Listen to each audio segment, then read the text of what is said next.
Hello everybody, and today we are going to be talking about the Erechtheion, which is the very stately and awe-inspiring structure that's located on the Acropolis in Athens, Greece. And just for a little bit of background, the Acropolis, well, it literally means high city, and is the central geographic location in Athens, and it was pretty much the seat of Greek power during the golden age of Greece. The Erechtheion and also parts of the Acropolis were designed by Menesicles, who was a prominent ancient architect who also designed the Acropolis, which is the gatehouse on the Acropolis. And the Acropolis also contains buildings, most famously the Parthenon and also Temple of Athena Nike. The layout of the Erechtheion is very eclectic because many former shrines and monuments were present before the actual Erechtheion was consolidated into one building. Its plan, as you can kind of see here, is asymmetrical, and it has many dissimilar levels, and by that I mean different ground lines. Some existing shrines have been incorporated to include a sacred spring dedicated to Erechtheus, who was the legendary king of Athens, and there's also a rock that Poseidon struck with his trident marks on it, and also a building constructed or a monument for Acropolis, who was the founder of Athens.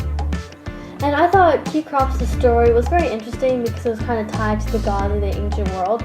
So Athena and Poseidon competed for influence in Athens, which was a very preeminent city in the ancient times. Athena gave an olive tree, but Poseidon gave the Athenians salt water, which wasn't very useful, so the Athenians chose Athena to be their kind of patron goddess. Athena is known as Athena Parthenos, which means Athena the Virgin, and you can see here this is her cult statue. But she's also known as Athena Promachus, which means Athena the Defender. The Erechtheion originally included a wooden cult statue of Athena, but just because it was wood, it has not survived. The most famous part of the Erechtheion, and the most beautiful in my opinion, is the graceful Porch of the Maidens. And as the name kind of implies, this porch is composed of 6 caryatids, which are columns that are carved to look like standing females, and they support an Ionic temple above their heads.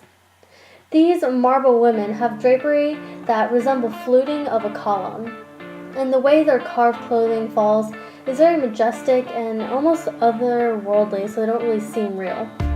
Their hair comes together in a massive knot on the back of their necks, and that is so it can support the heavy temple.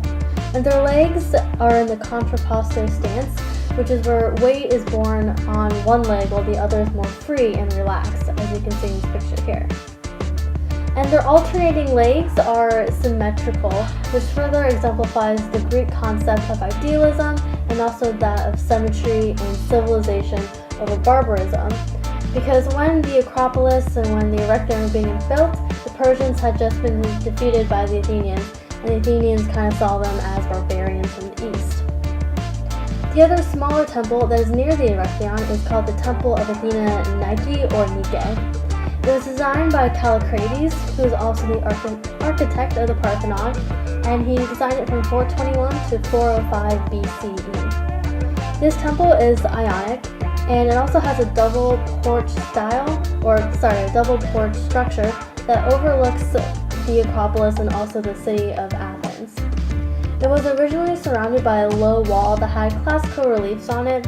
An example of one of those that we'll look at later is called Nike adjusting her sandal.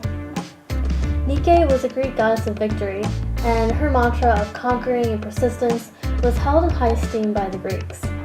And the relief that is remaining from the Temple of Athena Nike is very sultry and sensual. It's not very rigid, at least compared to more traditional archaic statues or the severe classical faces. This temple is only 27 by 19 feet, which is very small compared to the dimensions of the Parthenon and the Acropolis.